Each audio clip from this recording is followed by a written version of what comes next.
Bonjour et bienvenue. Aujourd'hui, on va explorer un texte vraiment essentiel.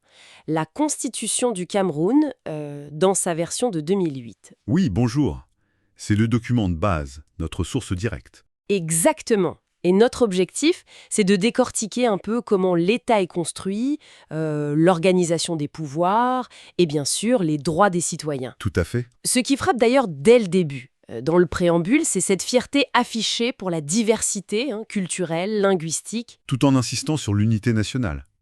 C'est un équilibre important. Oui, et puis il y a la mention des langues officielles, français et anglais, à statut égal, et la devise, paix, travail, patrie. Ça pose le décor. Absolument. Et ce préambule, il faut le souligner, il ancre tout de suite le Cameroun dans le respect des droits humains fondamentaux. Il fait référence à la Déclaration universelle, à la Charte africaine. C'est vrai. Et il y a des mots forts sur l'égalité de tous, sans distinction. La protection des minorités aussi, des populations autochtones. Le droit à la vie, l'interdiction de la torture, c'est très clair.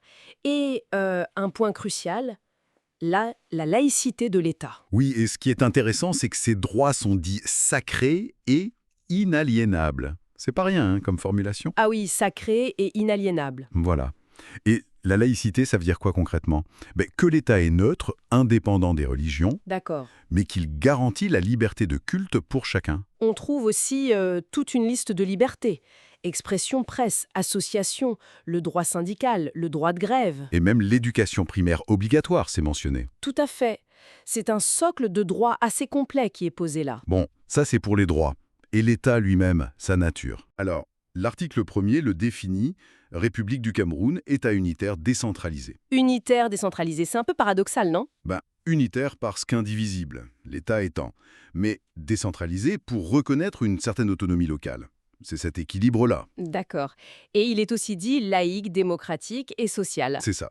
Et, point essentiel, la souveraineté appartient au peuple. Alors comment ce peuple exerce-t-il sa souveraineté? Comment ça s'organise les pouvoirs? Principalement autour de deux figures, le président de la République et le Parlement. Le président d'abord alors. Oui, il est clairement au centre.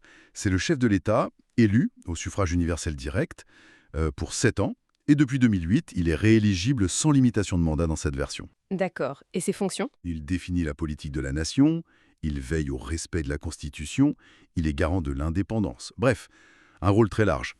C'est aussi lui qui nomme le Premier ministre et les ministres. Il a quand même beaucoup de pouvoir. Il peut même dissoudre l'Assemblée nationale. Exactement, c'est une prérogative importante. Face à lui, ou plutôt à côté, il y a le Parlement. Bicaméral, c'est ça, 2 chambres. Oui, d'une part, l'Assemblée nationale, 180 députés élus au suffrage direct pour 5 ans. Classique. Et d'autre part, le Sénat, plus récent dans sa mise en place effective, 100 sénateurs. Alors là, c'est mixte. 70 sont élus au suffrage indirect dans les régions, Par les conseillers municipaux et régionaux, c'est ça? c'est ça. Et 30 sont nommés directement par le président. Le Sénat est pensé comme le représentant des collectivités territoriales décentralisées. Et leur rôle à tous les deux? Voter les lois, contrôler le gouvernement. Voilà, le travail législatif classique et le contrôle de l'action gouvernementale. Et s'ils ne sont pas d'accord sur une loi, comment ça se passe? Il y a ce qu'on appelle la navette parlementaire. Le texte va de l'un à l'autre. Mais si le désaccord persiste, c'est l'Assemblée nationale qui a le dernier mot. Ah d'accord, donc l'Assemblée élue au suffrage direct garde une certaine primauté. En matière législative, oui. Et la justice dans tout ça? Elle est indépendante. Le principe de l'indépendance du pouvoir judiciaire est affirmé dans la Constitution. C'est un pilier. Mais C'est le président de la République qui est désigné comme le garant de cette indépendance. Et c'est lui qui nomme les magistrats, après avis du Conseil supérieur de la magistrature. Donc il y a ce lien. Je vois. Et il y a aussi le Conseil constitutionnel. ah oui, acteur majeur. Son rôle est crucial. Il vérifie si les lois, les traités sont conformes à la Constitution. Il règle aussi le fonctionnement des institutions, proclame les résultats des élections présidentielles, législatives. C'est vraiment l'arbitre en chef. Un rôle de gardien, quoi. Exactement. 11 membres, nommés pour 6 ans renouvelables une fois.